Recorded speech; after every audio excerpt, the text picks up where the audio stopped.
దాని గురించి మాట్లాడాలి అంటే దెర్ ఇస్ నో మీనింగ్. సరే, ఇప్పటివరకు మీరు టెక్నాలజీ, మీ జర్నీ, ప్రొఫెషనల్ జర్నీ ఇవన్నీ చెప్పారు.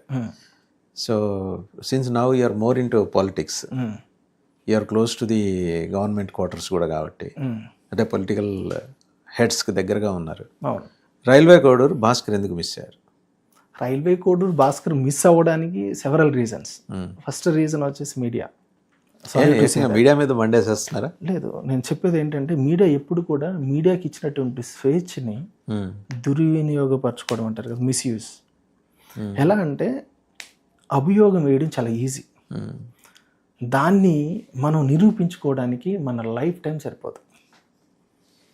ఫర్ ఎగ్జాంపుల్, మనం డిబేట్లో మాట్లాడుకున్న టైంలో ఈ గవర్నెన్స్లో ఉన్నప్పుడు ఐటీ సర్వీసెస్ మీద చాలా తపన పడ్డాను నేను. ఎందుకు పడ్డాను పర్టికులర్గా అంటే I'm from electrical background, not IT background. నాకు బయటకు వచ్చినప్పుడు ఫ్రెండ్స్ని అడిగినప్పుడు ఐటీగా ఉన్నావు కదా, పోలీస్ అవ్వచ్చు కదా, అది నీకు ఐటీ అంత ఈజీ కాదు అంటే నేను ఛాలెంజింగ్గా తీసుకున్నాను. ఎందుకు ఈజీ కాదు, తలుచుకుంటే అయ్యేవాళ్ళం ఐపీఎస్ అటు. నేను రాశాను కూడా, మెయిన్స్ పోయింది. కాకపోతే దానికి టైం వెచ్చించాలి మనం.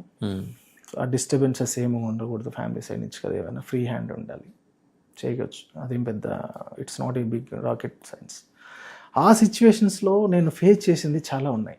నేను మోర్ దెన్ 50 ఇంటర్వ్యూస్కి వెళ్ళాను. అంత ఈజీగా నేను సెలెక్ట్ అవ్వలేదు ఐటీలో. నేను వర్క్ చేసినట్టు అన్నీ ఎంఎన్సీనే.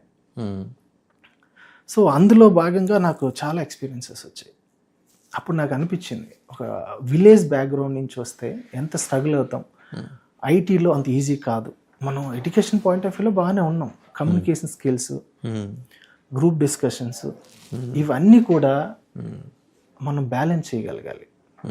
అన్నిటికంటే ముఖ్యం, ఒక వ్యక్తిని మనం తీసుకుంటున్నామంటే వాడికి 100 రూపీస్ ఇస్తే 90 రూపీస్ అంటే మీకు 900 రూపీస్ ఆ బిజినెస్కి నీ వల్ల లాభం ఉండాలి.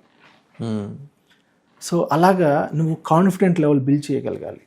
వాళ్ళకి ఇన్కమ్ ఇవ్వాలి. మన ఇన్స్టిట్యూషన్స్ అలా చేయగలుగుతున్నాయా? చేయలేకున్నారు కాబట్టి మనం ఈ టాపిక్ మాట్లాడుకుంటున్నాం. మనం ఎంతవరకు ఎంప్లాయ్మెంట్ క్రియేట్ చేస్తున్నామంటే, ఎటువంటి ఎంప్లాయ్మెంట్ క్రియేట్ చేస్తున్నామంటే వాళ్ళ వరకే.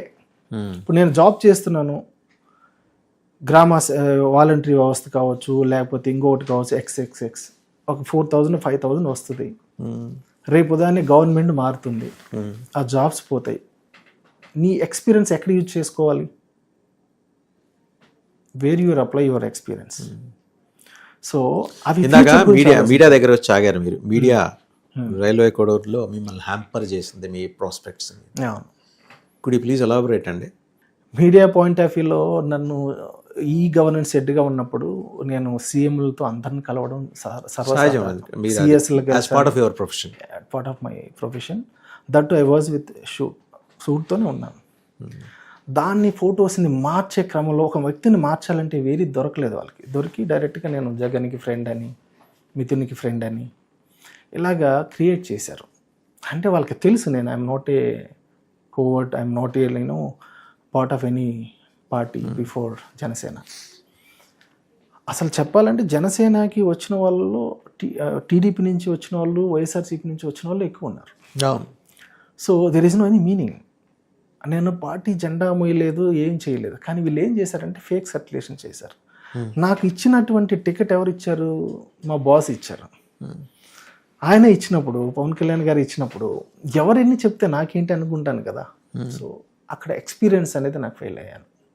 నా ఎక్స్పీరియన్స్ సరిపోలేదు అక్కడ. వీళ్ళు డిక్ చేస్తున్నారు. ఎక్స్పీరియన్స్ అంటే managing to the media, manage కావచ్చు, వాళ్ళు మీట్ కావచ్చు. అయ్యా బాబు నేను ఇది అది అని చెప్పడానికి కూడా టైం సరిపోలేదు అక్కడ. అంటే హెడ్ క్వార్టర్స్ మీడియానా లేకపోతే మీ రాజంపేట మీడియానా? హెడ్ క్వార్టర్స్ మీడియానే. ఎవరైతే మీకు ఈజీగా సెర్చ్ చేసినా కూడా తెలుస్తుంది భాస్కర్ మీద ఇచ్చినటువంటి అభియోగాలు ఎలా ఇచ్చారు అని. వాళ్ళు ఏమంటున్నారు, 1000 కోట్లు ఉన్నాయి తనకి అంటున్నారు. ఒకవైపు తను ఖర్చు పెట్టుకోలేడు అంటున్నారు. వాళ్ళవే. ఏది మనం పిక్ చేసుకోవాలి? As per the situation. Photograph చూపించినప్పుడు మాత్రం నా దగ్గర 2000 కోట్లు ఉన్నాయి. సో నేను సింప్లిసిటీగా పబ్లిక్లో నార్మల్గా నడుస్తున్నప్పుడు మాత్రం ఇతని కారు కూడా లేదు. సో దేన్ని మీరు పిక్ చేసుకుంటారు? యాజ్ పర్ ద సిచ్యువేషన్ వాళ్ళు పిక్ చేసుకున్నారు. సో నేను వీళ్ళు కలవడం జరిగింది, ఆ మీడియా వ్యక్తులను కలవడం జరిగింది. వాళ్ళు అపాలజీ చెప్పారు. భాస్కర్ గారు నాకు బిగ్ అమౌంట్తో నన్ను కలిశారు, నేను స్ట్రైట్ అవే నేను చేయాల్సి వచ్చింది, నాకు పార్టీ నుంచి కూడా ఇన్స్ట్రక్షన్స్ వచ్చాయని చెప్పేశారు స్ట్రైట్ అవే. జనసేనలో ఇప్పుడు ఎన్డీఏ కూటమిది, అది ఏ పార్టీ నుంచి అనేది కాదు. మనకిచ్చింది కళ్యాణ్ గారు, నాకు ఇచ్చింది కళ్యాణ్ గారు. ఆయన నన్ను ట్రస్ట్ చేసింది నా ఎక్స్పీరియన్స్, నా ఎడ్యుకేషన్, ఇవన్నీ రిచ్ అకాడమిక్ బ్యాక్గ్రౌండ్ ఉంది కదండి మీకు.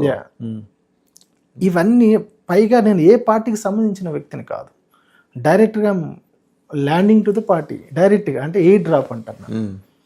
నాకు వేరే పార్టీ ద్వారా వచ్చో లేకపోతే ఇంకొక దారిలో వస్తే ఇలాంటి సిచ్యువేషన్స్ వాళ్ళకి తెలుసు. అందుకని రీసెంట్గా మీకు పంపిస్తాను ఒక వీడియో. కళ్యాణ్ గారు కూడా పబ్లిక్ ఫోరంలో చెప్పాడు, నేను వేరే కారణాల వల్ల మిమ్మల్ని అకామిడేట్ చేయలేకపోయాను టికెట్ ఇచ్చినా కూడా, అయినా కూడా మీరు వ్యతిరేకించకుండా ఆ పార్టీని గెలిపించారు, అక్కడ ఉన్న వ్యక్తికి సపోర్ట్ చేశారు, సో థ్యాంక్స్ ఫర్ దట్ అని ఆయన మాట్లాడడం జరిగింది.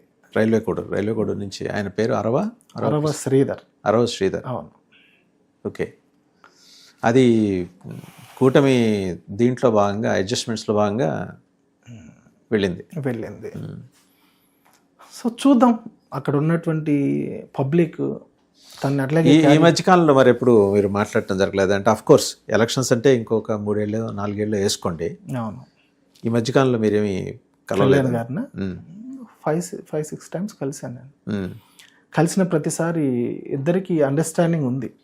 అంటే నేను ఆయన తప్పు పట్టట్లేదు, ఆయన కూడా నన్ను వ్యతిరేకించట్లేదు, అలా దూరం పెట్టుకోవాలని ఆయనకి లేదు. మనం ప్రతి పార్టీలో ఒక కోటరీ ఉంటుంది. నేను కోటరీ ద్వారా రాలేదు, that is also my failure. So I believe Janasena జనం పార్టీ కదా, జనం పార్టీలో కూడా కోటరీలు ఉంటాయా? ఏ పార్టీలో లేదో చెప్తే నేను జనసేన గురించి ఉంటాయా లేదా? మిగిలిన అన్ని ఫ్యూడల్ మెంటాలిటీతో ఉన్న పార్టీలు కాబట్టి ఉంటాయి. అన్నిట్లో ఉంటాయి. ఇప్పుడు ఒక వ్యక్తి చేసేది జాబ్ అండి, ఒక పార్టీ ఎప్పుడు ఒక వ్యక్తి చేయలేడు, గ్రూప్ ఆఫ్ ద పీపుల్ చేస్తేనే పాసిబిలిటీ అవుతుంది. అలాంటప్పుడు ఒక ట్రస్టబుల్ పర్సన్ కావాలి. ఆ ట్రస్టబుల్ పర్సన్ ఉన్నప్పుడు మనం ఎన్ని చెప్పినా కూడా, సో భాస్కర్ ఇంపార్టెంటా పార్టీ ఇంపార్టెంటా, భాస్కర్ ఇంపార్టెంటా మనం గెలవడం ఇంపార్టెంటా, ఇవన్నీ క్యాలిక్యులేషన్స్ ఉంటాయి. అందులో నేను ఎప్పుడు కూడా కళ్యాణ్ గారిని ఎప్పుడు కూడా వ్యతిరేకించలేను, ఎందుకంటే ఆయన నన్ను గుర్తించాడు. That will be the really God gift. ఎందుకంటే నేను పబ్లిక్ ఫోరంలోకి ఇంట్రడ్యూస్ చేసిందే తను. నా స్ట్రెంత్ తనకు తెలుసు.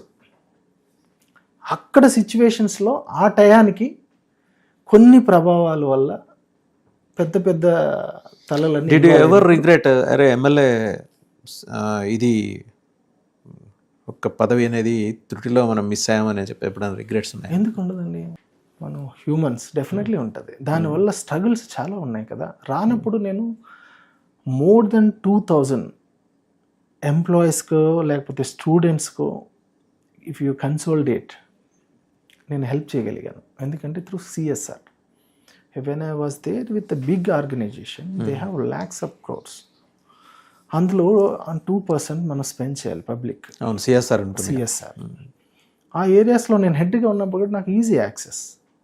I can spend that money for my nearest and struggle. నాకు ఎవరైతే స్ట్రగుల్ అవుతారో, ఏ అయితే రీజన్లో ఇబ్బంది పడుతున్నా నాకు కమ్యూనికేట్ చేసేవాళ్ళు. అందులో భాగంగా ఆ టైంలో వైఎస్ఆర్సీపీ ఉండింది గవర్నమెంట్లో. ఇది 2002 ఐ జాయిన్ దే, 2001 and 2. ఆ టైంలో 19 వీళ్ళు ఎలక్షన్లోకి వచ్చారు, అంటే 24 వరకు ఉన్నారు.